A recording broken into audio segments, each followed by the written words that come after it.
안녕하십니까. 행복한 아침 이재용입니다. 안녕하세요. 장예인입니다. 지난 설에 소망 기원하셨잖아요. 지난 설에 어떤 소망 기원했어요? 저는 올해 야식을 좀 덜 먹자라는 목표를 세웠습니다. 날씬하면서 이런 얘기하면 얄밉더라고. 근데 한 해 소망을 기원할 때 많이들 하시는 게 우리 가족 모두 건강하게 해주시고 네. 돈도 많이 벌게 해주시고 뭐든지 다 되게 해주십시오 이러잖아요. 건강이 우선이거든요. 근데 이 건강을 다지기 위해서 확인하기 위해서 하는 것 건강검진 아니겠습니까? 그렇습니다. 특히 올해부터는 달라지는 부분들이 있어서 건강검진 받으시려는 분들 반드시 체크를 해주셔야 되는데요. 이에 대한 자세한 이야기 지금 바로 만나보겠습니다. 화요일입니다. 행복한 아침, 건강한 아침으로 시작합니다.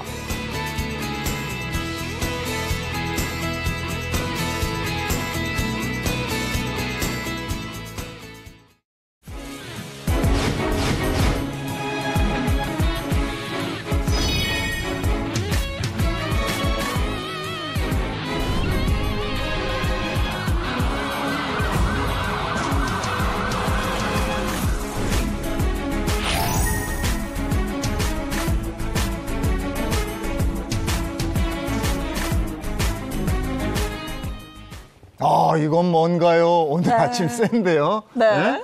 건강검진으로 인해서 사망할. 야, 이거 장미아 씨. 네, 안녕하세요. 어서 나오세요.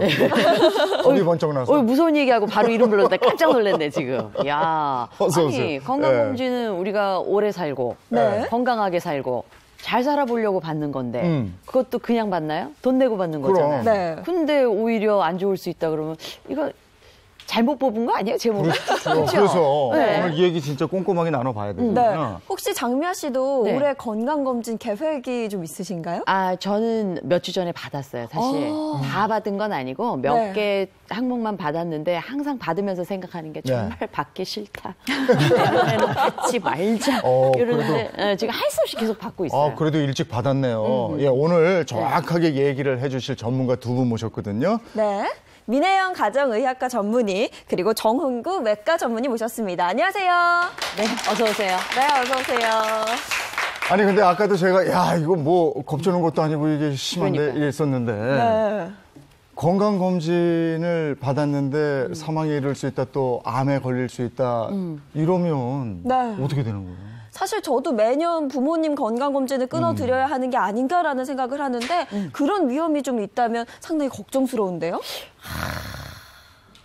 나는 괜찮나? 받았는데? 예.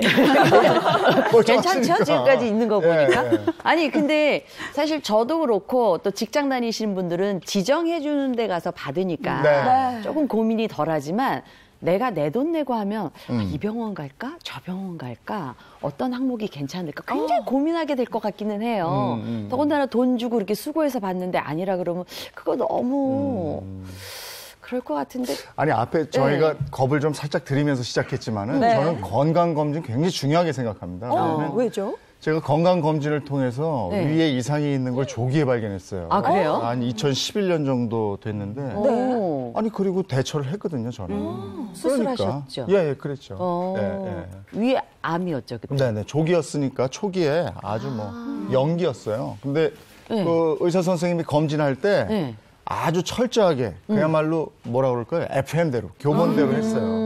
그러니까 이렇게 조직이 있으면 이상한데 그래서 양쪽의 세포를 떼내서 그 중에 한 개에서 발견이 됐거든요. 네. 그러니까 바로 조치할 수 있었던 거예요. 근데 연기인데도 수술을. 그때 저하고 비슷한 시기에 네. 가수 김태원 씨인가요? 네. 그래서 그걸 찾아내서 예. 그 조직이 그게 있어요. 그 세포가 네. 착한 놈이 있고 나쁜 놈이 있어요. 맞아. 근데 착한 건 뭐냐면 배추밭에 좀 시들시들한 배추가 열린 게 착한 거다. 네. 그리고 배추밭에 무가 열렸어. 네. 이게 그건 뭔지 이상하지. 모르잖아. 네. 그러니까 이게 아니래요. 그래서 이런 거는 연기고 완전히 조기래도 네. 수술을 좀 하자 뭐 이런 거였고 위치가 어딘가에 따라서 또 이게 달라지고. 네. 확실히 사람이 한번 아파보면 반 의사가 된다.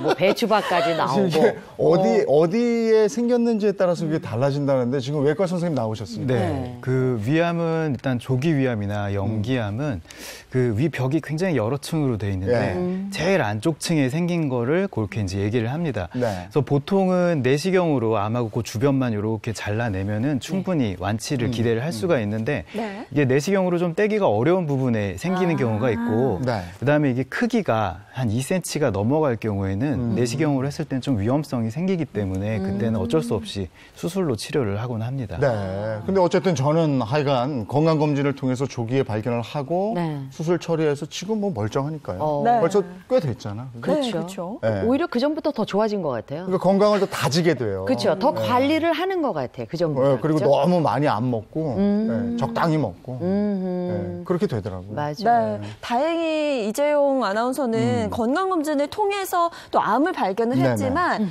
사실 건강하려고 받는 건강검진인데 이렇게 병을 발견하지 못하는 경우도 참 많다고 해요. 뭐 노력은 노력대로 하고 또 아프기는 아프기도 아프고 정말 이거 좀 문제가 될 것 같거든요. 맞아요. 저는 실제로 괜찮다고 했어요. 건강검진 했는데. 네. 근데 몇 개월 만에 돌아가신 분도 봤어요. 근데 사인이 암이야. 네. 그래서 너무 놀란 거죠. 아니 그때 어떻게 발견을 못했을까? 그러니까. 네. 근데 불과 몇 개월 사이여서 오진이 아닐까. 저희는 이제 모르니까 그렇게 네. 생각했는데 그게 꼭 그런 것만은 아니라고 하더라고요. 그래요? 그렇죠, 선생님? 네, 그렇죠. 이게 암이 보통은 이게 자라는데 속도가 좀 몇 년에 걸쳐서 자라긴 합니다. 근데 좀 이거는 뭐 의사들도 운이라고밖에는 말씀을 드릴 수가 없는데 굉장히 빠른 속도로 자라는 암이 있고요. 그다음에 이제 보통 좀 진행된 암은 임파선이라는 암 주변 조직으로 이제 퍼져나가게 되는데 네. 암은 조그만데 그 퍼지는 속도가 굉장히 빠른 경우가 있습니다. 그럴 경우에는 이제 뭐 몇 개월 만에 3기가 되기도 하고 좀 어떻게 보면 좀 운이 없는 경우라고밖에는 말씀을 드릴 수가 없겠네요. 아니 그렇다고 3, 4개월 만에 그렇게 3기로 확 가고 네, 이래요. 그런 경우가 가끔은 있습니다. 근데 우리가 흔히 나이에 따라서 젊은 사람들이 암에 걸리면은 더 막 세포가 금방 자란다. 그건 맞는 얘기입니까? 일부 맞는 얘기입니다. 젊은 분들은 아무래도 이제 이 대사가 활발하기 때문에 네. 이제 암세포가 결국은 본인 세포에서 출발을 한 거라서 젊은 분들은 아무래도 암이 퍼지는 속도라든지 크는 속도가 좀 더 빠른 편이 많습니다. 네. 근데 지금 말씀하신 거는 건강검진 받은 다음에 3, 4개월이 그렇죠. 지나고 바로 암 판정을 받았으면 굉장히 진짜 억울할 것 같아요. 근데 아마 그분 케이스도 급성이었던 것 같아요. 이게 열차로 따지면 완행이 있고 급행이 네. 있더라고요. 네. 네, 그분 같은 경우는 이제 급성으로 이제 확 번졌는데 이제 저희는 잘 모르니까 이거 오진이지 않았을까? 근데 그거는 아니었다는 거죠. 그런가 하면 제가 이제 오늘 저희 주제가 주제니만큼 기사에서 한 그 기사를 찾아봤는데 네.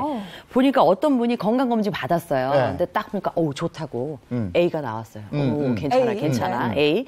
그런데 보름 만에 몸이 너무 이상해서 네. 다시 병원을 찾았더니 췌장암 판정을 받은 거예요. 어허. 그러니까 이분 같은 경우는 굉장히 좀 억울할 거 아니에요. 네. 그 병원 가서 항의했다는 거죠. 네. 당신 내가 췌장암이었는데 왜 몰랐느냐. 그랬더니 그쪽에서는 너 검사 항목에 췌장암이 없었다. 그러니 우리의 잘못이 아니다. 네. 이렇게 했다는 게 나왔어요. 이런 경우는 정말 아니 근데 전체적으로 아니고요. A가 나왔대요. 네, F를 줬어야 되는 거 아닌가요? 그러니까 내가 준 건 아니니까 나한테 묻지 네.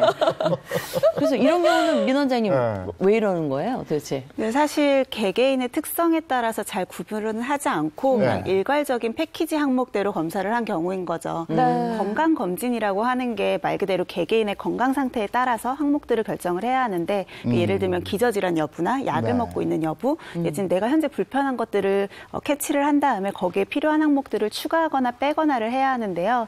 보통 이제 직장 검진하시는 분들이나 단체로 검진하시는 분들은 뭐 그냥 일반적으로 나이별로 권고되어 있는 패키지를 그대로 하시는 분들이 많으세요. 네. 사실은 그걸 예방하기 위해서 문진이라는 항목이 있거든요. 건강검진을 시작하기 전에 의사와 함께 충분히 상담을 해야 되는데 패키지로 하시는 분들이 이제 귀찮다고 문진 항목을 빼버리시는 분도 많고요. 병원에서 비용 절감 때문에 문진을 또 빼는 경우도 있어서 본인이 반드시 체크해서 그 건강검진 받기 전에 문진 의사와 충분히 상담하시는 게 좋습니다. 우리가 그걸 빼려고 빼는 게 아니고 저도 지난해까지 직장인 건강검진을 받을 받은 사람으로서 그냥 가면 그렇게 하는 거다 이렇게 생각을 하죠. 네. 의사 선생님이 사실은 두 분이 의사 선생님이지만 꼼꼼히 체크를 안 해주세요. 그래서 먼저 얘기를 해서 문진을 받겠다. 나는 어디가 불편하다라고 얘기를 하면 병원에서도 오히려 좀 더 신경을 써주게 그래요? 되거든요. 그러면 선생님이 필요한 항목들을 추가를 해주시게 되죠. 그렇게 해야 되겠네. 네. 우리 몰라서 못한 거예요. 맞아요. 우리 잘못은 아니야. 근데 사실 오늘 의사분이 두 분 나오셨는데 네. 한 분은 의사 같고 한 분은 민간인 같아요. 지금 의사분 가서는 네, 한 분은 정확하게 의사 같고 한 분은 정확하게 민간인 같은데 어쨌든 두 분 다 의사라는 걸 다시 한번 말씀을 드리면서 제가 궁금한 게 이렇게 잘하는 의사분들은 도대체 어떻게 건강검진을 받을까? 궁금하네요. 아니, 굉장히 궁금하네요. 궁금한. 네. 오늘 굉장히 질문 좋았어. 이 대답 좀 해주세요. 의사들은 어떻게 건강검진? 예. 사실 저는 일단 특별하게 불편한 게 없으면 2년에 한 번씩은 건강검진을 받아요. 근데 아직은 좀 나이가 젊은 편이기 때문에 이제 기본적인 항목들을 받고 거기다가 제가 불편한 것들을 추가를 하게 되는데요. 저는 꼭 하나 추천을 드리고 싶은 게 저는 한 병원에서 가능하면 꾸준히 받으려고 노력을 해요. 그래야지 이전에 내가 받았던 검사 결과랑 비교도 가능하고 내가 가끔씩은 뭐 깜빡깜빡하면서 누락하는 부분들이 있을 수 있는데 그런 것도 병원에 있는 자료들을 토대로 조금 더 이렇게 캐치를 해낼 수가 있거든요. 그래서 여기저기 다니면서 받으시는 것보다는 가급적이면 한 병원에서 꾸준히 받으시던가 이전 병원 결과를 반드시 가지고 있어서 비교를 할 수 있게 하시는 게 좀 더 좋죠. 그것도 좋은 정보네요. 또 예. 선생님은? 저도 비슷합니다. 저도 이제 아직 젊기 때문에 저랑 와이프는 한 2, 3년에 한 번 정도 이제 검진을 받고 있고요. 그다음에 저희 부모님이나 저희 장인 장모님도 이제 항상 뭐 어디가 불편하시다 할 때가 있으시면 제가 이제 이거를 받으세요 해가지고 가급적이면은 부모님 같은 경우는 매년 좀 받으시도록 제가 당부를 좀 드리고 있는 편입니다. 네. 그러니까 나이가 있으면은 조금 더 자주 받으라. 그렇죠. 그런 얘기인 네. 거죠. 네. 역시. 그리고 병원 투어 안 하시는 게 좋을 것 같다. 네. 그죠? 그거 좋은 말씀이세요. 내 기록이 거기 있으니까 네. 요게 이상이 있으면 그걸 추적 관찰이라고 그래서 네. 쭉 하니까 네. 되도록이면 그렇게 하는 게 좋겠고. 근데 저는 올해 사실 고민이에요. 지난해까지는 직장이 있었으니까 네. 그냥 거기서 하라는 대로 하면 됐었어요. 맞아요. 근데 올해부터는 제가 이제 프리랜서란 말이에요. 네. 이거 어디 가서 어떻게 받아야 되나. 어떻게 직장을 알아봐줘요? 아니면 병원을 알아봐줘요? 아니, 어떤 걸 알아봐줄까? 그리고 이제는 네. 저 직장이 아니니까 내 돈 써야 되잖아요. 그치. 그러니까 이것도 부담이고 말이죠. 그 좋은 방법이 네, 있어요. 어떻게? 10명을 모아가면, 아니, 그건 아니고. 그 국가 건강검진 있잖아요. 네. 그거 무료잖아요. 아니 근데 네. 저 이제 용지가 오더라고요. 네. 올해는 홀수해니까 홀수년도에 태어난 사람들이 건강검진 받아요. 네, 맞아요. 저희 집사람 것도 왔던데 근데 이게 무료고 이러니까 그동안 내 돈은 아니지만 돈 내고 했잖아요. 맞아. 이게 제대로 잘 하는 거 맞나? 뭐 이런 생각이 조금 들어요. 어떻습니까? 그렇게 생각하시는 분들이 실제로 많습니다. 근데 국가 건강검진만으로도 고혈압이나 당뇨나 뭐 암들도 충분히 발견을 할 수가 있습니다. 그래요. 그렇게 따지면 비싼 돈을 주고 받는 게 아무 의미가 없지 않나라는 생각도 드는데요. 제가 부모님 때문에 또 알아봤더니 건강검진이 1박 2일 그러니까 숙박을 하면서 받는 그런 경우도 있더라고요. 그래요? 네, 그럼 더욱더 자세히 봐주는 게 아닌가라는 생각도 당연히 들고요. 저는 봤어요. 정말요? 진짜 그 환자복 입고 이렇게 왔다 갔다 하고 저분들은 뭐예요? 근데 저분들은 1박 2일 동안 한대요. 그래서 뭘 하길래 1박 2일 동안 하나 제가 굉장히 궁금했거든요. 그래서 제가 또 준비를 해봤습니다. 자세하게 좀 설명을 드릴게요. 짜잔. 이게 뭐예요? 네. 아이고야. 건강검진 항목입니다. 네. 자, 가장 먼저 기본검진 살펴보시면 많은 분들이 좀 알고 계실 것 같아요. 뭐 소화기 검사, 간 검사, 그리고 뭐 여성 검사, 갑상선 검사 등을 받을 수가 있어요. 네. 기본검진에서. 그러면 그 옆에 있는 이제 프리미엄은 조금 돈을 더 내는 거죠? 네, 돈을 조금 더 지불을 해야 되는데요. 뭐 가격적인 부분은 잠시 후에 설명을 드리겠지만 기본 검진에 더하기로 중앙 표지자 검사 혹은 많은 분들이 아실 것 같아요. MR 검사가 또 추가가 됩니다. 그렇군요. 네. 그러면 이제 드디어 1박 2일 숙박은 뭘 하나? 네. 많은 분들이 좀 궁금해하실 것 같은데요. 1박 2일 숙박 검진은요, 뭐 기본 검진, 프리미엄 검진을 모두 포함을 합니다. 네. 그리고 이어서 몇 가지 검진을 더 하고 가장 중요한 부분이 특실 숙박을 하면서 네. 뭐 영양제 투여도 받고요. 1박 2일 동안 조금은 여유 있게 건강 검진을 받으실 수가 있습니다. 뭐 생각보다 대단한 건 아니네. 비쌀 것 같아. 아니 근데 비쌀 것 같아. 비싸죠. 왜냐하면 푹실에 있으면서 영양제 맞으면 그거는 비싼데 네. 생각보다 뭘 되게 많이 하거나 그런 건 아닌 것 같아요. 자잖아요. 자니까 잠은 비싸. 그러면 아무래도 많은 분들이 비용에 대해서 궁금해하실 것 같아서 그것도 알았어요? 네, 비용을 자세히 좀 설명을 드릴게요. 네. 자, 기본 검진은요. 네. 따단 40만 원에서 50만 원입니다. 이분이 음향까지 하세요. 그러니까. 그래서 쓴 것 같아. 아, 네. 또. 조금 지루하실까 봐요. 네. 네. 그리고 프리미엄 검진 가격은요. 네. 따단 오. 200만 원에서 야. 250만 원. 그래요? 네. 쭉 넘어가네. 나는 한 7, 80 하는 줄 알았더니 아니고. 그럼 프리미엄 검진이 이 가격이라면 숙박 검진은 거기 한 얼마일까? 400 정도 하겠는데? 숙박인데 특실이니까 네. 400? 100 정도 더 들어가지 더 않을까? 들어. 그럼 100, 200 더 들어가나? 공개하겠습니다. 자, 300만 원에서 아. 350만 원 선이라고 합니다. 아유, 나보다 한 300 더 냈던 거네. 되게 크게 생각했었는데. 아니 근데 이런 거 보니까요. 어쨌든 뭐 이것저것 하잖아. 그렇죠. 그리고 하루 이제 푹 잘진 모르겠지만 이제 잠도 주무시고. 네. 네. 그러면 더 내 몸을 더 샅샅이 스캔할 수 있는 거 아닌가요? 그럴 것 같은데. 물론 이렇게 검사 항목이 많으니까 네. 몸 상태를 좀 더 자세하게 알 수 있습니다. 네. 그리고 이제 본인 몸 상태가 어떤지에 따라서 이런 좀 자세한 건강검진이 필요한 경우도 분명히 있습니다. 네. 하지만 아까 말씀드린 것처럼 이 국가건강검진으로도 충분하게 이제 고혈압이나 당뇨 뭐 이런 것들을 충분히 이제 발생률이 높고 좀 중요한 질환들에 대해서 우리가 알아볼 수가 있는데요. 네. 자, 여기에 이제 성별이나 연령에 따라서 네. 혈액 검사나 골밀도 검사, 인지 기능 장애 검사, 우울증 검사 같은 추가적으로 이런 검사들을 시행을 해서 고지혈증이나 비형 간염, 골다공증이나 치매 같은 질환을 앓고 있는지도 알 수가 있습니다. 자, 이런 검진 외에도 네. 국가에서 90% 비용을 지원을 해주는 국가 암검진이 있습니다. 네. 여기에는 이제 우리 국민들한테 많이 생기는 위암이라든지 대장암, 간암, 유방암, 자궁경부암 그리고 폐암까지 6대 암 발병 여부를 이제 국가 암검진을 통해서 알 수가 있습니다. 근데 대장암 같은 경우에는요, 무슨 잠혈 검사? 이거 있고 대장 내시경은 없고 이렇던데. 근데 가면은 직장 건강검진은 그런 거 다 해주거든요. 그런 보완책 같은 것도 있어요?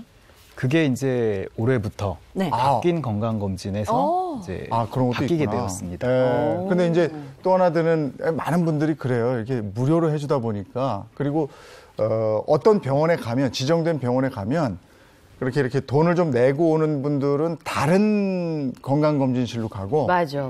그냥 가면은 또 다른 데로 가는데 거기가 조금 허름하거든. 그래서 이거 뭐지? 이러면서 가는 경우도 있어요. 사실 그래요, 사실은. 네. 그건 어떻게. 일단 자동차 보험 가입해 보셨죠? 이제 네. 하시면은 보통 이렇게 정기 점검 쿠폰을 주지 않습니까? 네. 네. 이런 국가 건강검진이 그런 거랑 비슷하다고 생각을 하시면 됩니다. 그래서 이제 무료로 네. 이 상태를 어떤지 좀 알 수 있게 확인해 네. 주는 건데요. 물론 가는 곳이 좀 다르실 수는 있는데 거기서 하는 검사 결과 자체는 일반 환자분들이랑 다 동일하게 처리가 되기 때문에 네. 뭐 이게 더 싼 방법으로 어떻게 한다든지 뭐 피 검사를 이쪽에 가면 싸게 하고 이쪽에 가면 비싸게 하고 그래서 검사가 다르다든지 이런 건 아닙니다. 그래요? 그래서 충분히 안심하고 검사를 받으실 수 있으십니다. 네. 제가 봐도 피는 똑같이 뽑는 것 같더라고요. 양도 비슷하고 뭐 그런 것 같아요. 근데 예전에는 항상 5대암, 5대암, 그죠? 예. 그렇죠. 5대양 6대주, 5대암 막 이랬던 것 같은데 지금 얼핏 보니까 6대암으로 바뀐 것 같아요. 하나가 늘었네. 네. 날카롭게 맞아요? 캐치를 하셨는데요. 올해부터 이제 건강검진 항목들이 일부가 변경이 됐어요. 국가에서 하고 있는 암 사업 같은 경우에 기존의 5대암에서 6대암으로 변경된 게 가장 큰 이제 변화일 거고요. 네. 그 변경된 항목은 폐암 항목이거든요. 그러니까 올해 7월부터는 만 54세부터 74세까지 성인들을 대상으로 30년 이상의 흡연력이 있는 분들은 2년마다 저선형 흉부 CT를 찍을 수가 있는 거죠. 그리고 또 기존에는 이제 대장 여러 가지 암들 중에서 자궁경부암 같은 경우만 무료로 전액 무료로 진료를 맞아요. 받으실 수 있었는데 네. 대장암이 이제 무료로 됐어요. 아까 잠깐 얘기하신 예, 것처럼 기존에는 분변 자면 검사만 했다고 하면 이번 올해 7월부터는 대장 내시경을 1차적인 검사로 하는 이제 시범 사업이 실시가 되고 있고요. 예. 마지막으로는 20, 30대 직장 가입자의 피부양자 또 지역 가입자 세대원들은 건강검진 혜택을 자궁경부암 검진밖에 못 받았어요. 근데 올해부터는 이 사람들도 국가 검진 혜택 전체를 다 이제 받을 수가 있게 된 거죠. 네. 안 그래도 저도 이번부터 프리 선언을 하게 되면서 네. 이제는 내 돈 주고 검진 받아야 하는구나. 한켠이 좀 시려왔는데요. 정말 반가운 소식이 있었습니다. 앞서 짧게 말씀을 하셨지만 올해는 홀수년에 태어나신 분들이 건강검진 네, 혜택을 좀 받을 수 있다고 해요. 제가 91년생. 네, 또 홀수년에 태어났거든요. 아니 근데 돌도 씹어 먹을 나이 아니에요. 뭐 이렇게 건강해 보이거든요. 건강해야 또 일도 잘하지 않습니까? 하긴 그래. 맞아요. 이제 20, 30대라고 해서 본인이 별다른 증상이 없다고 건강검진 굳이 받을 필요 있냐라고 하시는 네. 분들 많으신데요. 사실은 20대나 30대들이 요즘 만성질환 유병률이 꽤 높은 편이거든요. 네. 건강검진을 받으시고 나서 20, 30대 분들이 고콜레스테롤 혈증에 걸리신 분들이 5.5%나 됐고요. 그리고 또 이제 간 기능 이상 수치를 보이거나 중상지방이 높게 나오신 분들도 13% 정도나 되니까 이전에 비해서 이제 스트레스 정도도 많고 또 불규칙한 생활 습관이나 식습관이 있으셔서 그런 분들은 오히려 조기에 빨리 발견을 하셔서 잘 관리를 하고 치료를 받으시는 게 훨씬 더 좋겠죠. 네. 그 얘기 듣고 나니까 저도 사실은 한켠으로는 국가건강검진 네. 괜찮을까라는 생각을 해봤었는데 듣고 나니까 받아야 되겠네? 이런 생각이 좀 들거든요. 글쎄요. 네. 그러면서도 한켠으로는 그래도 이게 좀 더 받으면 맞아, 또 그럴 수도 있어요. 한편으로. 어떻습니까? 절충할 수 있나? 예. 그렇다면은 꼭 이렇게 고가의 건강검진을 네. 하시는 것보다는 네. 좀 비용 대비 네. 효과가 좋은 그런 검진 항목을 좀 알려드리겠습니다. 예. 감사하죠. 예, 뭐가 있을까요? 일단 우리 몸에 장기가 가장 많이 들어있는 부분이 어딜 것 같으세요? 폐죠. 뱃속 아니에요? 그렇죠. 네. 복부입니다. 복부에는 이제 간, 담도, 췌장, 신장 이런 장기들이 이제 딱딱한 고형 장기라고 하는 장기들이 네. 들어있게 되는데 아무래도 이런 부분에 암이 좀 잘 생깁니다. 그래서 많은 분들이 이제 이 부분에 대해서 궁금해 하시는데 네. 이게 국가암 검진에는 좀 포함이 잘 안 돼 있습니다. 그래서 이 부분을 검사할 수 있는 방법이 바로 복부 초음파입니다. 이 복부에는 장기들이 모여 있어서 정말 잘 검사해야 되거든요. 네, 맞습니다. 복부 초음파는 이제 이 비교적 간단한 검사들로 네. 이런 장기들이 상태가 어떤지 정확하게 좀 알 수 있는 검사고요. 그다음에 방사선이 나오질 않습니다. 그래서 뭐 산모들도 초음파를 하죠. 그렇게 아주 안전한 검사이기 때문에 네. 아주 안심하고 초음파를 받으실 수가 있습니다. 그리고 또 한 가지 추천을 드리자면 네. 여성분들이라면은 유방 초음파를 좀 생각을 해보시는 게 좋습니다. 네. 그 우리나라 여성분들이 유방암이 이제 2위인 암인데요. 그래요? 이게 생각보다 그렇게 잘 알려져 있지가 않습니다. 이게 이 국가 암 검진에서는 네. 유방 촬영술이라고 이제 이렇게 눌러서 네. 엑스레이를 찍는 항목이 있는데 예. 우리나라 여성분들이 좀 많은 분들이 이 유방 안에 모유를 만드는 유선 조직이라는 부분이 좀 촘촘하게 들어 있으셔서 이게 방사선이 투과가 안 됩니다. 그래서 이럴 경우에는 유방 초음파를 하셔야지만 그 안에 혹이라든지 뭐 암이라든지 이런 것들이 발견이 되기 때문에 유방 초음파를 추가해서 같이 하시는 편이 안전하다고 할 수가 있습니다. 그러니까 엑스레이만 하지 말고 초음파를 같이 네, 해라. 그렇습니다. 그런 말씀이군요. 근데 뭐 CT라든가 요즘 이런 거 많이 하잖아요. 근데 그게 또 뭐 방사능이 맞아요. 나서 오히려 뭐 더 안 좋을 수 있다 이런 얘기 들리는데 그건 어떨까요?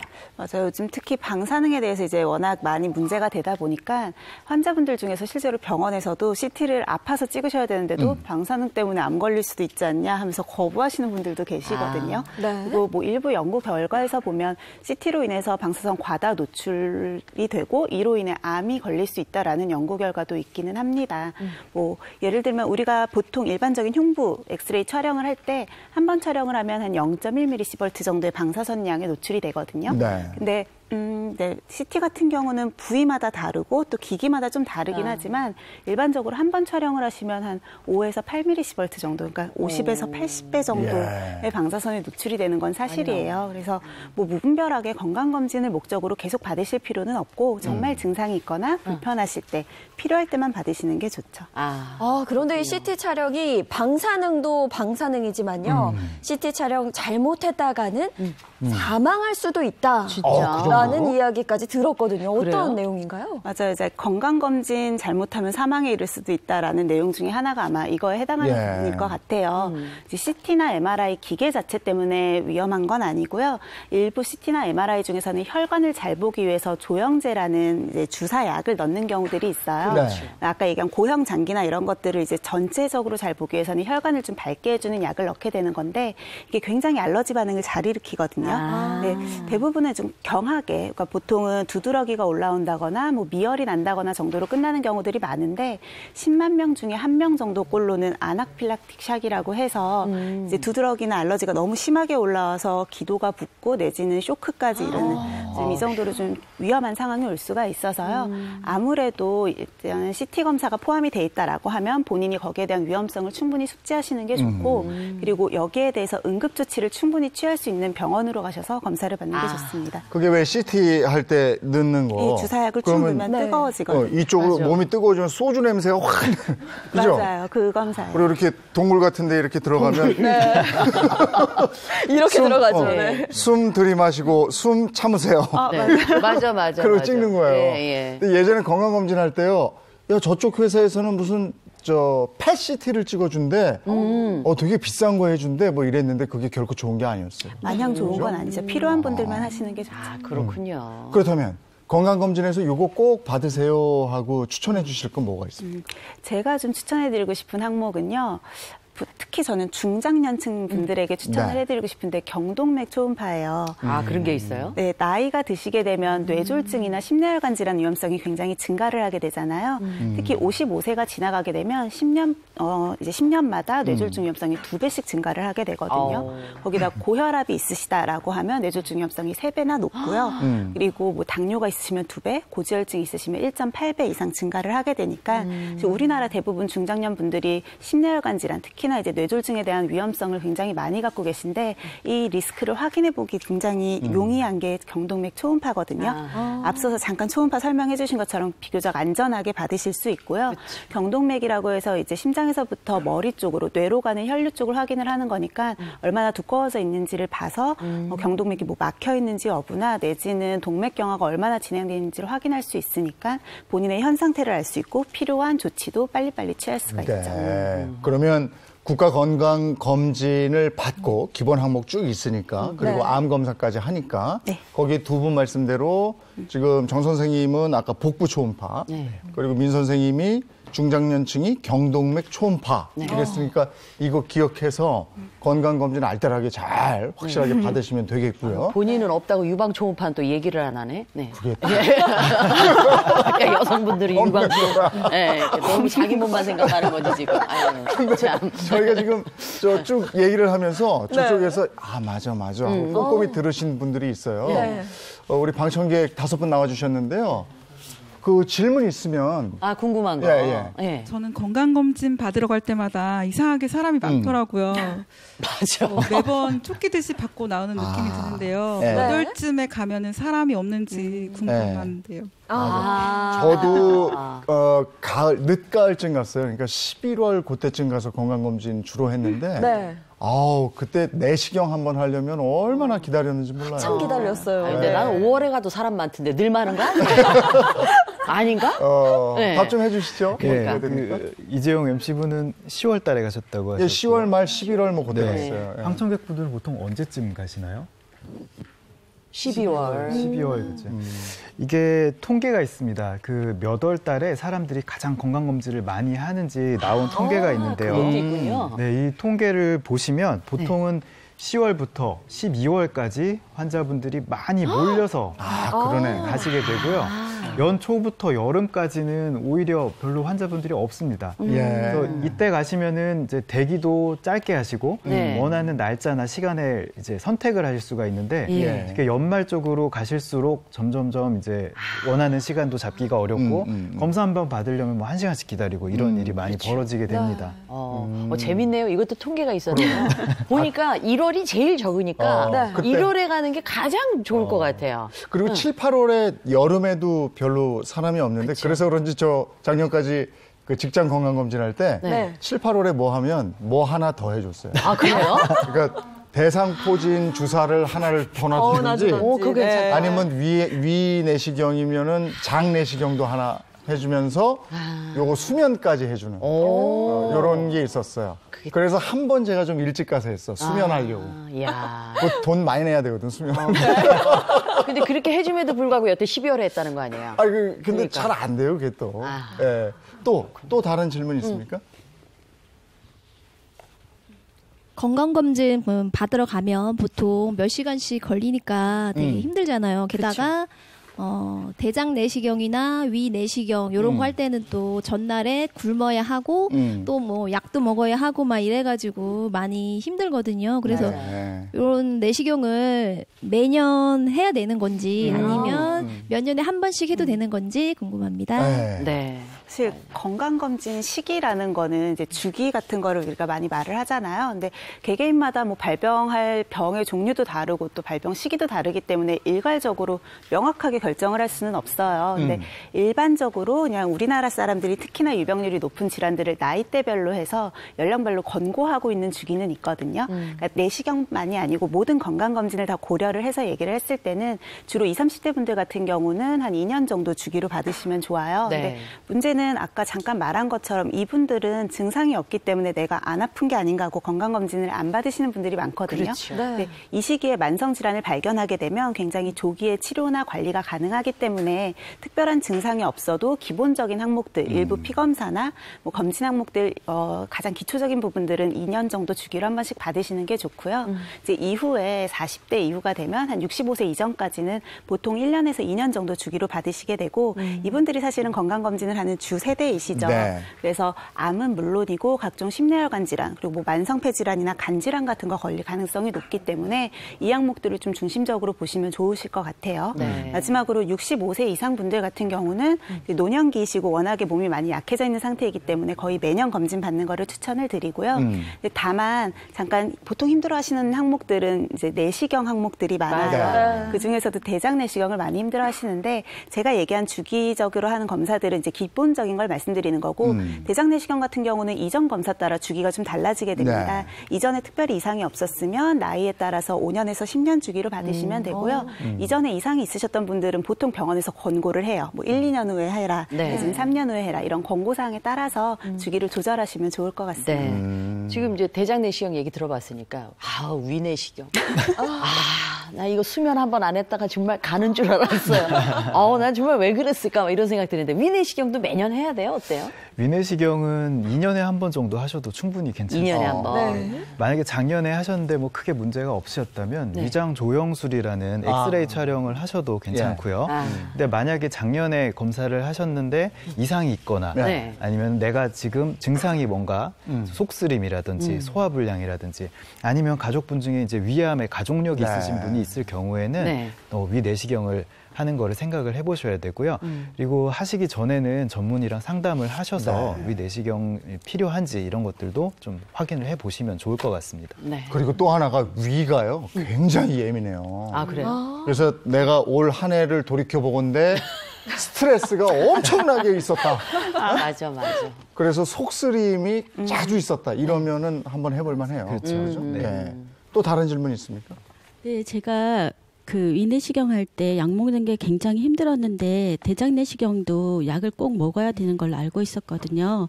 그럼 약을 먹을 때 쉬운 방법이 있을까요, 선생님? 저거 상당히 어렵습니다. 그 좀 맛있게 좀 해주면 안 됩니까? 아니 무슨 찌개집이에요? 맛있게 해줄게.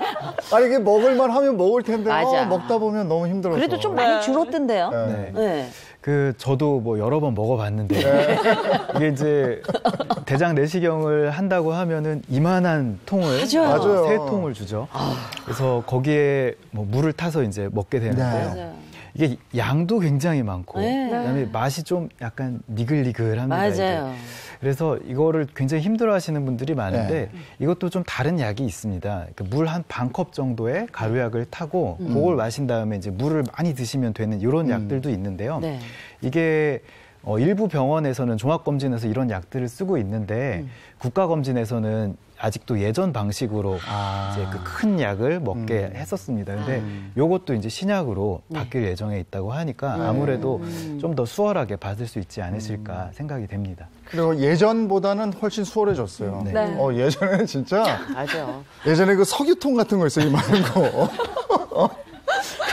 그걸 들고 와서 먹었다가 요즘에는 요만한 원통으로 해서 맞아. 가루약을 주면 네. 그걸 물에다 타서 이렇게 먹었다고요. 근데 그거는 그냥 먹을 만은 했어요. 난 처음에 진짜 이게 내시경이야, 세차용이야. 그래서 진짜 너무 많아가지고 양이. 와, 세차해도 되겠더라고요. 아이고. 올해도 이제 그 내시경 계획하고 계신 분들이 있을 거란 말이에요. 근데 어제 굶었어요. 하루 종일 굶고 가서 내시경을 했단 말이죠. 그쵸? 네. 그 다음에는 끝나고 나서 참 배고픈데 네. 뭔가 먹어야 되잖아요. 네. 흔히들 죽을 좀 주잖아요. 그렇죠. 그런데 그 죽이 맛이 좀 없고요. 그리고 거기다가 죽을 평소에 싫어하시는 분들은 좀 다른 음식을 먹어보면 어떨까라는 생각도 했었거든요. 그러니까 반드시 죽을 드셔야 되는 건 아니긴 한데요. 네. 내시경을 받기 전에는 이제 전처치를 한 것들도 있고 또 오랜 시간 공복이었잖아요. 또 내시경을 하면서 이제 위 점막이나 대장 점막이 많이 자극도 되고 특히 대장 내시경은 가스를 넣으면서 해요. 그래서 속이 굉장히 불편하실 거거든요. 그러니까 죽이 아니라고 해도 소화가 잘 되는 굉장히 부드럽고 자극이 없는 음식을 드시는 게 가장 좋습니다. 네. 죽밖에 없네, 뭐. 죽밖에 없어. 그리고 죽이 맛이 없었대요. 덜 굶었어. 더 굶으면 얼마나 맛있네. 네. 더 굶어야 될 것 같아요. 근데 건강검진 받는 그 자체만 중요한 게 아니고요. 네. 건강검진 이후에 결과에 따라서 내가 어떻게 할 것인가 그 계획도 잘 세워야 되는 거거든요. 맞아. 그 부분도 중요할 것 같아요. 그럼요. 가장 중요한 부분을 얘기를 해주셨어요. 네. 사실 건강검진을 받게 되면 가장 많이 진단받으시는 게 뭐 고혈압, 당뇨, 고지혈증 이런 만성질환이거든요. 이런 만성질환은 특히나 식습관이나 생활습관 관리가 굉장히 중요하고요. 네. 그거에 따른 이제 식단 관리를 해주시는 게 가장 포인트라고 할 수 있겠죠. 네, 그래서 이번에는 건강검진 이후에 질병이 있다는 걸 알게 됐을 때 어떤 음식을 먹어야 몸에 좋은지 알아보도록 하겠습니다. 영상으로 먼저 만나보시죠.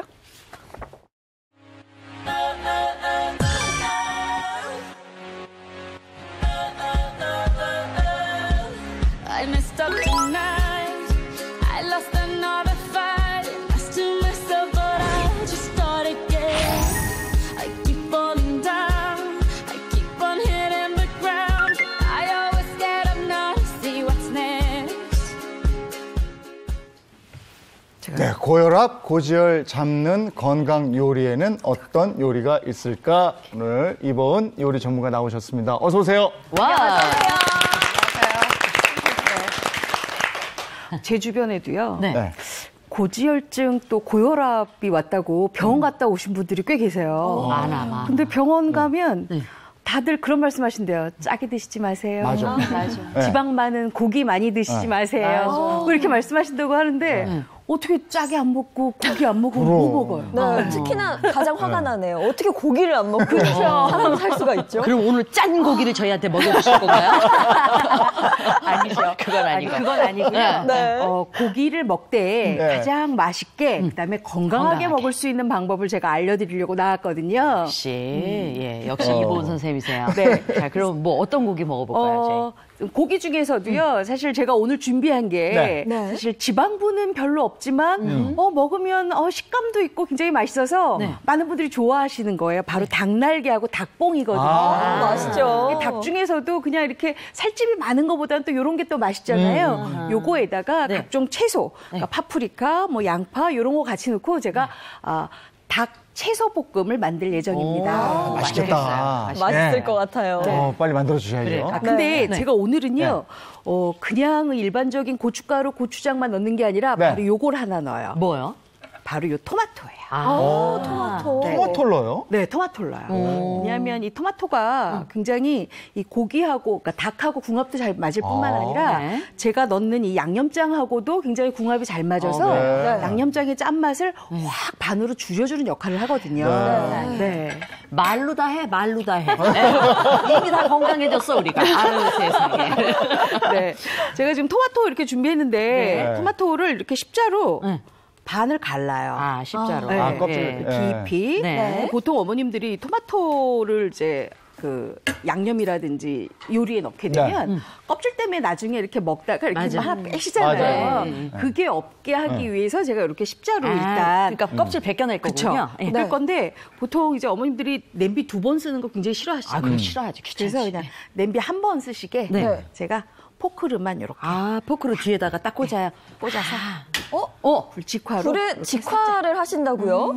이 토마토를 직화로 하는 게 가정집에서는 쉽지 않을 것 같거든요. 아니에요. 아주 쉬워요. 지금 하고 저렇게 있잖아요. 하면 지금 하고 있잖아요. 네. 이렇게만 하면 껍질이 홀라당 벗겨지거든요. 그래요? 네. 여태 저는 끓는 물에다가 넣었다가 맞아요. 뺐거든요. 네, 그렇게 하시면 사실 뭐 깔끔하긴 한데 굉장히 좀 번거롭잖아요. 얘가 더 깔끔한데, 내가 봤을 때. 토마토 바베큐네. 그렇죠. 이렇게 해서 벗겨주세요. 그리고 뭐든지 불에 바로 굽는 게 맛있어. 네, 맞아요. 그렇죠. 예. 이렇게 진짜 잘 벗겨지네. 벗겨지네요. 어머. 이렇게 벗겨주세요. 손은 좀 뜨겁지 않아요? 아니 안 뜨거워요. 괜찮아요? 네, 괜찮아요. 나 불어주려고요, 옆에서. 괜찮아요. 진짜 잘 벗겨지네. 네, 이렇게 잘 그러네요. 벗겨지거든요. 이렇게 하시면 굉장히 깔끔하게 토마토를 양념에 넣었을 때도 세상에. 별반 어머나. 번거롭지 않게 쓰실 수가 있거든요. 토마토가 요거 국수가 잘 됐어. 절에 놓으니까 감 같아. 그렇죠. 그러니까. 요 그냥 이렇게 포크 빼서 이렇게 뒤에 안쪽에 꼬다리만, 그죠? 이렇게 잘라내시고요. 네. 그다음에 요거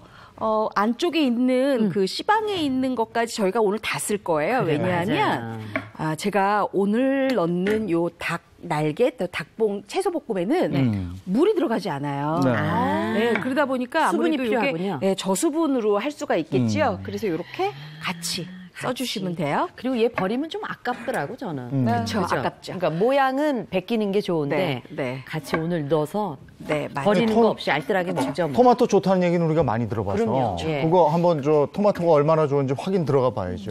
네. 보통 우리나라 요리들은 요리 양념으로 쓸 때 뭐 고추장이나 된장, 간장 이런 장류를 많이 쓰잖아요.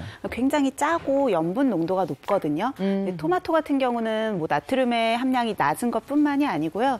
칼륨 함량이 굉장히 높습니다. 토마토 100g에 한 213mg 정도의 칼륨이 있으니까 오히려 기존에 있는 우리 몸속에 있는 나트륨을 배출해주고 부종을 완화시키는 역할까지 하는 거죠. 그래서 고혈압 예방이나 관리에도 굉장히 도움이 됩니다. 토마토 많이 먹어야 되겠네요. 네, 많이 잡수세요. 저는 토마토 가끔 가다가 신김치 있으면 김치찜에다도 같이 넣고 김치찌개 먹어요. 진짜 맛있어요. 맛있어요. 네. 네. 자, 그러면 이제 여기에 오늘 주인공인 닭 날개하고 닭봉을 좀 손질을 해야 되는데요. 요거는 손질하기 너무 쉬워요. 제가 지금 깨끗하게 세척은 해왔는데 요거 어떻게 하냐면은요. 여기 지금 굵은 소금 있잖아요. 굵은 소금하고 밀가루를 집어넣고 바락바락 주물르세요. 그래요? 그렇게 하면 요 닭 날개 부분이나 닭봉에 있는 사이사이에 털 빠진 자리에 있는 이물질이 완벽하게 빠지거든요. 그럼 조금 좀 탄력이 생기겠죠. 그리고 아무래도 밀가루랑 굵은 소금을 넣기 때문에 세척은 완벽하게 되거든요. 그 상태에서 요거를 딱 준비를 하셔서 이렇게 집어넣으세요. 그냥. 집어넣고. 그냥 맨솥이에요, 그죠? 네, 그냥 맨손에다 집어넣고요. 아까 제가 준비한 토마토, 요거 그냥 집어넣으세요. 그냥 썰었어. 그냥 넣었어요. 네, 집어넣고. 자, 그 다음에는 이제 양념을 해야 되는데요. 요거 양념은 너무너무 쉬워요. 다 집에 있는 재료예요. 요게 바로 고추장. 네. 제가 옆에서 좀 드실까요? 네.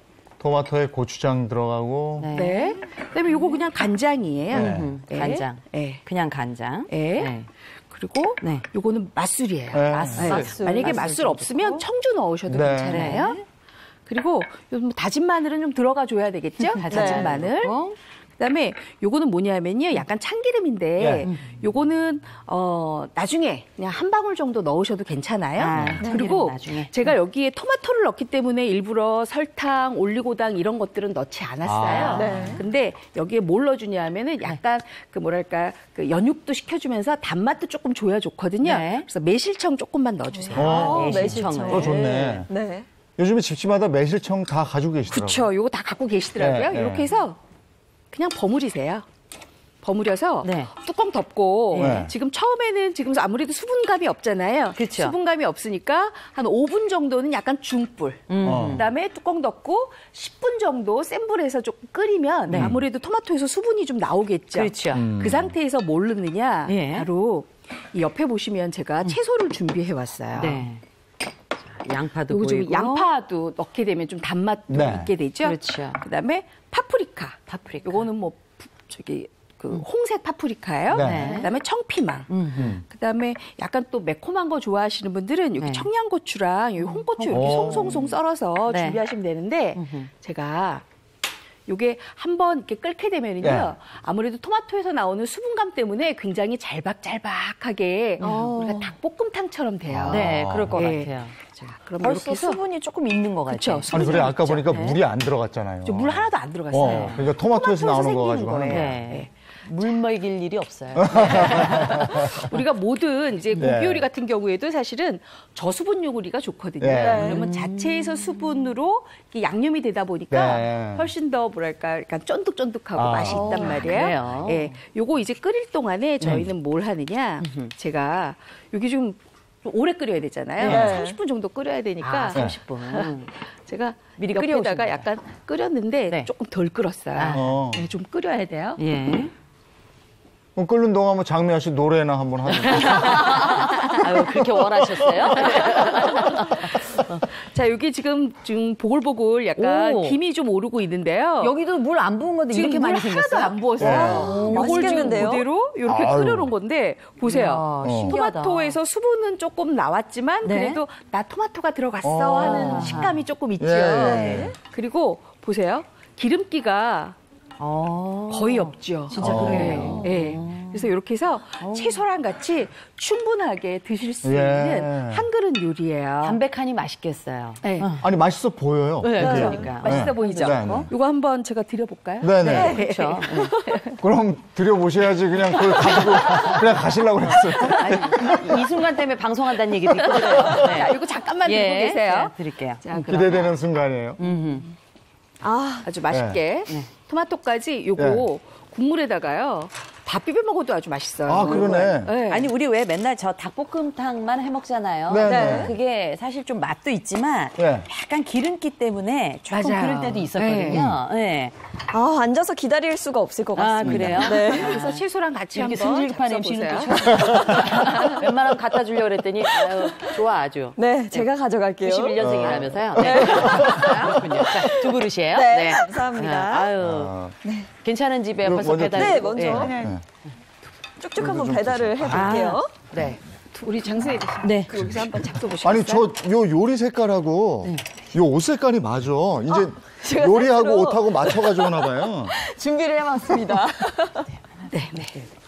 한번 맛보세요. 네. 아 놓기가 그럼요? 에다가 이렇게 놓고요. 자, 저 드릴게요. 네. 하나 더. 야, 좋네요. 역시 요리가 들어가야. 아유, 91년생 한 번 더 오셨네요. 네. 이 국물까지 해서 토마토까지 같이 잡숴보시면 그러니까 특히 이재용 씨는 토마토 있는 거 이거 주세요. 네. 근데 이보은 선생님이 하셔서 그런지 그 어려워 보이지가 않단 말이에요. 그렇죠. 집에서 맞아요. 쉽게 할 수 있는. 뭐 양념장이 별로 많이 들어간 게 없어요.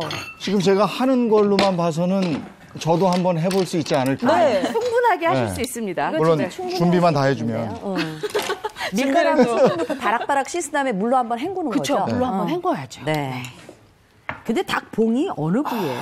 닭봉이요? 네. 그 날개죽지 부분에 그 아랫부분. 거기가 닭봉이군요. 네. 아니 이게 국물이 진하면서도 과하지 않나요? 아, 그래요? 그렇죠. 자극적이지 않고. 야, 저쪽에서 막 신음소리가 나고 있어요. 감탄사가 아니고 막 신음소리가 나요. 네. 살짝 매콤하면서 네네. 담백하고 너무 맛있는데요? 그래요. 여기 문 열었으면 즉석밥이라도 하나 밥 비벼 먹으면 너무 맛있을 것 같아요. 매점 문 안 열었나? 어떠세요? 맛있네요. 굉장히 맛있는데요. 거의 닭볶음탕이랑 비슷한 것 같아요. 그러게요. 네. 비슷한데 훨씬 좀 맑죠. 네. 맛이. 그죠? 자극적이지도 않고 깨끗한 맛으로 굉장히 맛있는 것 같아요. 맛있네요. 근데 방청객을 5분만 모셨는데 한 그릇이 떠드려야 되는 거 아닌가나 이런 생각을 하면서 우리끼리 먹고 있네요. 자. 저희가 미처 그 생각을 못하고 그릇이 준비가 안 돼가지고 요리는 있는데 잠깐만요.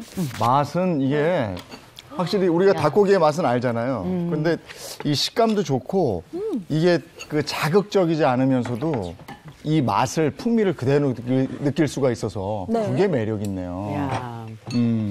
근데 진짜 이거는 맛있다 한마디 외에는 달리 표현할 방법이 없는 것 같아요. 정말 맛있네요. 그죠? 그리고 이게 이런 거 먹으면 사실은 나중에 속이 부대끼거든요. 그렇죠. 근데 이렇게 토마토가 많이 들어가 있으니까 나중에 속이 좀 덜 부대낄 것 같아요. 그럼요. 굉장히 그런 맛이 느낌도 있습니다. 맑아요. 마치 지리국 먹는 것처럼 네. 맑은 느낌이 들어요. 이제 깔끔하죠. 네, 그러네요. 좋았어. 오늘은 이걸로. 예. 아니 이걸로 끝나는 건 아니잖아요. 요거에다가요. 요게 지금 약간 조금 이렇게 먹고 났는데 뭐 아무리 토마토 들어가서 건강하게 먹었다 싶지만 조금 더 건강하게 드시고 싶지 않으세요? 그럼요. 그럼요. 그래서 제가 오늘은요 아주 쉬운 요리 하나 준비했어요. 또 세발나물에다가 비트, 사과 넣은 버무리를 준비했습니다. 세발나물은 잘 못 들어봤어요. 우리가 세발 낙지는 알지. 그렇지. 맞아. 세발 자전거나 세발 낙지. 요 세발나물이 뭐냐면 바로 그 바닷가 갯벌에서 자라난 나물인데요. 우리가 일반적으로 갯나물이라고도 얘기를 합니다. 근데 이게 바닷가 갯벌에 있는 그 효소를 먹고 자란 나물이기 때문에 건강에 좋을 뿐만 아니라 요게요. 살짝 고유의 염분기가 있어요. 그렇게 되면 짠하군요. 아무래도 고혈압, 고지혈증에 안 좋다는 짠맛을 내가 양념해서 좀 줄여줄 수가 있잖아요. 그래서 요 자체 나물에 있는 염분기를 좀 활용하는 게 좋겠어요. 근데 요 세발나물은 사실 요게 이름이 세발나물인데 왜 세발인지 아세요? 여기 보시면은요. 발이 3개예요. 야리야리 발이 3개라서. 세발처럼 이렇게 아주 야리야리하게 그렇죠. 생겼어요. 그래서 굉장히 뭐랄까 그 나물 자체가 부드러운 식감도 있고요. 그다음에 여기 먹으면 먹을수록 약간 쌉쌀한 그 짠맛이 조금 도드라지거든요. 그래서 우리가 나물 반찬으로 굉장히 매력적인 그 나물이라고 할 수 있는데요. 요거 세척이 굉장히 중요해요. 어떻게 씻을까요? 보통 이게 너무 이제 열이다 보니까 손으로 좀 여러 번 버무리면 아무래도 풋내가 나오겠죠. 그래서 흐르는 물에 살살 씻고 마지막에 식초 한 숟가락만 넣은 물에다가 한번 헹궈서 건지시면 살균 효과까지 있거든요. 사실 소금물에 세척을 하는 건 몇 번 봤거든요. 식초물은 또 상당히 생소하네요. 그렇죠. 보통 우리가 어머님들이 마지막 헹군물에 그 소금 넣게 되면 좀 푸른기가 살아있어 말씀하시는데 식초를 넣게 되면 살균의 효과까지 있거든요. 우리가 보통 이제 봄나물들은 데치거나 뭐 익혀 먹을 수도 있지만 이렇게 생으로 무쳐 먹거나 겉절이 많이 해 먹잖아요. 그래서 꼭 살균이 중요하니까 이렇게 식초물에다가 한번 헹궈서 드시는 것도 굉장히 좋은 방법이에요. 자, 요거 세발나물 제가 식초물에 헹궜거든요. 요거 그냥 먹기 좋은 크기로 썰어주세요. 세발나물이 실제로 그렇게 도움이 되는 식재료예요? 네, 아까 짠맛이 난다고 했는데 맛에 비해서는 또 성분으로 봤을 때는 칼륨이 굉장히 풍부하게 있거든요. 그래서 역시 나트륨 배출을 도와주게 되니까 아무래도 고혈압 예방에도 도움이 될 거고요. 그리고 또 항산화 성분도 풍부하기 때문에 우리 몸에서 뭐 항노화 이런 효과도 있게 되겠고 신진대사를 높여주는 효과도 있습니다. 좋네.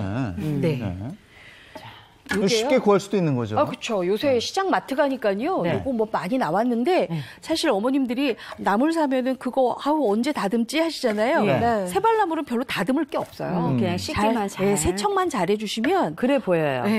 아주 만들기 쉬운 게 바로 요 세발나물이에요. 그리고 요즘에 가면 다 다듬어져 있어. 맞아요. 그걸 그대로 와서 그냥 하면 맞아요. 돈만 내면 돼. 아주 편하게 돼요. 그리고 진짜 나물이 싸. 진짜로. 근데 사실 지금쯤 이렇게 나물들 드셔줘야 맞아요. 조금 이제 겨우 내내 이렇게 움츠렸던 거를 확 필 수가 있잖아요. 자, 이렇게 세발나물 준비를 했으면 제가 아까 여기에다가 넣는 게 하나 있었죠. 이게 바로 비트예요. 비트. 저는 이 비트 뭐 가끔가다 배추 가지고 그 피클 만들 때 그 피클 만들 때 요거 비트를 살짝 넣고 색감을 좀 주기도 하거든요. 그렇죠. 이 적비트 이렇게 채 썰어서 네. 준비를 해주시면 되고요. 이것도 한 요 정도만 넣어주세요. 네. 이것도 생으로 먹으면 굉장히 좋다고 하시더라고요. 말려서 먹어도 맛있던데. 네, 요거 비트차도 굉장히 맛있어요. 네. 요거 그대로 이렇게 썬 대로 네. 말리세요. 맞아요. 그래서 한번 덕음을 해서 네. 그거 가지고 차 끓여 드시면 굉장히 맛있어요. 네. 자, 근데 요것만 넣으면 좀 섭섭하잖아요. 그러니까 섭섭하네요. 단맛 조금 있어야 될 것 같아서 제가 사과 야, 사과. 준비했거든요. 네. 사과도 깨끗하게 씻어서 네. 껍질째 넣는 게 훨씬 더 이쁘거든요. 네. 요것도 마찬가지로 소금에 한번 헹구고 네. 마지막에 식초물에 조금 헹궈주면 겉면에 약간 무슨 뭐 왁스를 칠했다든지 이런 이물질이 있다든지 요게 완전하게 빠지니까 이제 깨끗하게 드실 수 있어요. 요것도 좀 넣어주시고요. 자, 그럼 다 됐어요. 어머, 끝이에요? 버무리가 이렇게 쉬워요. 어우, 세상에. 네. 요거 이제 양념만 있으면 되는데 제가 양념을 조금 합할게요. 네. 사실 양념이 또 가장 중요하거든요. 그럼. 저게 이제 그 요리 솜씨를 좌우하죠. 그렇죠. 예. 양념 좀 기대가 됩니다. 희한해요. 저거 뭐 조금 넣고 뭐 이런 거에 따라서 맛있다. 네. 맞아요. 제가 오늘 그래서 요 양념에는 약간 특별한 거 한 가지가 들어가요. 그럼 뭐가 들어갈까요? 일단 고춧가루. 고춧가루. 뭐 당연히 넣고요. 네. 이 고춧가루를 불리려면 네. 간장이 좀 있어야 되겠죠. 자, 그다음에 네. 요게 뭔지 아세요? 궁금한데요? 참기름 같은데? 들기름이에요. 들기름? 아, 들기름. 요 새발나물하고 들기름하고 또 궁합이 또 잘 예. 맞거든요. 그래서 들기름을 제가 넣을 거예요. 아유, 그걸 못 맞췄네. 이렇게 해서 요거 잘 섞어주세요. 네. 자, 그러면 고춧가루 색깔이 좀 예쁘게 불려지겠지요. 그러네. 이렇게 해야 요리가 조금 담았을 때 탐스럽고 예쁘거든요. 자, 이렇게 하고 난 다음에는 네. 또 이제는 집에 있는 양념 다 쓰시면 돼요. 네. 다진 파. 네. 다진 파. 네. 그다음에 다진 마늘. 다진 마늘. 네. 그다음에는 뭐 넣을 게 없어요? 네. 다 넣었어요. 다 제가? 넣었어요? 네, 요거 깨소금밖에 깨소금? 없는데 요거는 나중에 제가 넣을게요. 진짜 간단하네요. 그렇죠. 너무 간단하죠. 지금 간장에 고춧가루에 들기름 네. 넣고 네. 양파 다진 거, 마늘 다진 거. 그리고 넣었어요. 제가 여기에다가 혹시 그냥 일반적인 요리할 때는 간이 안 맞으시면 소금 조금 넣으세요 하는데요. 네. 그걸 제가 오늘 안 할 거예요. 왜냐면 새발나물에 자체 간이 있어서 굳이 아까 맞추기 소금기가 양분이 짭짤하니까요. 있다고. 네. 요거 이렇게 집어넣으세요. 그리고 먹고 싱거우면 그때 넣어도 돼. 아유, 제일 정답이. 미련한 게 짜게 하거나 이게 맵게 하면 그 다음에 방법이 없잖아요. 맞아요. 네. 자, 이렇게 해서 살살살 버무리시는데요. 네. 이게 또 비트까지 들어갔기 때문에 색상이 너무너무 이뻐요. 그리고 아주 씹는 감은 뭐 아주 예술이겠어요. 그렇죠. 네. 사과 근데 씹히지. 요거 나무 새발나물은 네. 특징이 뭐냐면 너무 오래 버무리면 풋내가 나니까 아, 살살살 버무리면서 요거를 양념만 입혀주시면 돼요. 갑자기 저기 겉절이한 듯한 그런 네, 느낌. 이 버무리가 네. 바로 겉절이에요. 그런 느낌도 그렇죠? 있네. 네. 이렇게 해서 아우. 잡수시면 아주 맛있게 드실 수가 있어요. 바로 상큼하겠다. 예술이에요. 초록색에 빨강해. 네. 보기에도 아무래도 너무 우리가 예뻐요. 색감으로 먹어야 훨씬 더 맛있잖아요. 네. 그리고 마지막에 깨소금 좀 이렇게 넣고 네. 넉넉히 저거다. 넣으셨어요. 네. 이게 또 고소해야 맛있거든요. 자, 그러면 야. 제가 요 아래 네. 벌써 이 향이 좀 어. 나는 것 같은데요. 와. 지금 넣으신 비트가 네. 이제 색감도 굉장히 좋지만 사실 고혈압 예방에도 도움이 많이 되거든요. 비타민 A도 풍부하고 뭐 칼륨이나 철분도 풍부하고요. 또 섬유소도 풍부하다 보니까 고혈압 예방은 물론이고 또 칼로리가 낮거든요. 저렇게 먹으면 아무래도 좀 체중 관리가 필요한 만성 질환 환자분들한테 체중 관리에도 도움을 줄 수가 있겠죠. 네. 저 적재가 색깔이 예쁘고 이렇게 이게 색이 우러나기도 해서 맞아요. 예전에 저 술 한참 먹을 때 소주에다가 이렇게 넣어서 그러면 소주 색깔이 그렇게 이뻤어요. 또 항산화 성분이 풍부하니까 도움이 되시죠. 숙취 해소에도. 이게 그걸- 그냥 나물인데 네. 너무 거룩해 보여서. 아니 마치 그 한식 샐러드처럼 느껴지지 않으세요? 네, 맞아요. 그렇죠? 어머 세상에. 아우, 식감도 좋네요. 그렇죠. 네. 아우 이걸 어떻게 하면 좋아? 너무 맛있는데요. 어머. 소금을 안 넣는데도 진짜 짭짤한 맛이 있네요. 네. 야, 만약에 여기 소금 넣게 되면 새발나물이 이렇게 신선하게 탁 입안에서 와닿지 않고 이렇게 약간 늘어진 맛이 나거든요. 소금 안 넣으셔야 돼요. 이거 고급 한정식 집에서나 나올 법한 어쩐지 기도하고 먹고 싶더라. 예, 너무 거룩해 보여서 야, 너무 훌륭해요. 너무 맛있고. 네. 요거하고 밥하고 해서 곁들여서 같이 먹으면 제대로 한 상이겠어요. 네, 제대로 한 상을 아주 맛있게 드실 수가 있어요. 제 입에 봄이 온 것 같아요. 아, 진짜 너무 멋진데요. 이야. 여기다 계란 후라이 하나 해서 같이 먹으면 더 좋을 것 같아. 맛있겠네요. 아, 맛있네요. 네. 오늘 이제 저희가 건강검진 얘기하고 건강검진 뒤에 음식까지? 그 결과가 나온 다음에 그걸 음식으로 어떻게 하세요 하는 것까지 했단 말이죠. 네. 이보은 선생님이 맛난 요리 또 오늘 제대로 만들어 주셨고요. 두 분 전문가 선생님들 나오셨으니까 기왕이면 아까 요건 말은 더 해야 되는데 하는 거 있으면 한마디씩 덧붙여 주시면 좋을 것 같아요. 사실 저는 주변에 이제 건강검진을 권해드리면 이제 이렇게 망설이시는 분들이 하는 말 중에 꼭 두 가지 말이 포함이 되더라고요. 하나는 진짜로 병이 나올까봐 무서워서 못하겠어요 라는 거랑 안 아픈데 돈을 굳이 써야 하나라는 얘기를 하시는데요. 둘 다 사실은 어떻게 보면 같은 맥락인 것 같아요. 어떤 질병은 발견을 한다고 하면 가장 초기에 발견을 할수록 몸도 마음도 덜 고생을 하시게 될 거고 또 비용도 더 아끼실 수가 있거든요. 그래서 그런 고민을 하시고 있을 때가 바로 건강검진을 받을 시기이시니까 이제 본인한테 조금 더 투자를 하시고 건강검진 시기 놓치지 않고 꼬박꼬박 받으시면 좋겠습니다. 네. 저는 이제 드릴 말씀은 건강검진을 주기적으로 잘 받는 것도 중요하지만 그만큼 또 중요한 게 결과지를 꼼꼼하게 잘 읽어보시는 것이 굉장히 중요합니다. 저한테 오시는 환자분 중에 가끔 작년에 결과가 어땠나요? 그러면 안 읽어봤는데요. 하시는 분들이 실제로 계세요. 그러니까 예를 들어 직장에서 그냥 검진을 받으시면 그냥 숙제 하나 해치웠다라는 생각으로 받고 더 이상 결과지를 아예 쳐다도 보지도 않는 거죠. 근데 그럴 때 이제 작년 결과에 좀 이상이 있다. 이렇게 나왔는데 그 병을 키워가지고 병원에 오시는 분들도 실제로 계십니다. 그래서 꼭 검진 결과지를 꼼꼼하게 읽어보시고 이게 또 이해가 안 되는 부분이 있으실 수도 있어요. 그럴 경우에는 그 검진하신 병원에다 신청을 하시면 알겠습니다. 대부분 다 의사와 상담을 하실 수가 있습니다. 저희가 먹느라고 정신이 없어서 날씨 빨리 알아봐야 돼요. 네, 그렇습니다. 자세한 날씨는 야외 현장 연결해서 알아보도록 할게요. 김혜영 캐스터. 네, 상암동 DDMC 앞에 나와 있습니다. 네, 오늘 공기는 좀 어떤가요? 네, 사실 새벽까지만 해도 먼지 농도가 그리 높게 나타나지 않았는데요. 지금은 그렇지 않습니다. 8시 기준 서울의 초미세먼지 농도는 39마이크로그램으로 나쁨 수준을 나타내고 있고요. 그 외 중부 곳곳의 공기도 점차 탁해지고 있습니다. 이유는 대기 정체와 함께 온화한 서풍을 타고 국외 미세먼지가 들어왔기 때문인데요. 이에 따라 경기 북부는 오전까지, 경기 남부와 서울, 영서와 충청, 전북은 종일 공기가 탁하겠습니다. 저는 날씨를 전하기 위해 잠시 마스크를 벗어뒀지만 행복한 아침 시청자분들은 번거롭더라도 외출하실 때 마스크 필히 챙기셔야 합니다. 이런 가운데 메마른 대기도 비상입니다. 일부 서해안을 제외한 전국 대부분 지역에 건조특보가 내려진 가운데 서울 등 경기 일부와 영남 일부엔 건조경보가 이어지고 있습니다. 최근 크고 작은 화재 사고가 빈번하게 발생하고 있는 만큼 화재 예방에 각별히 유의하셔야 합니다.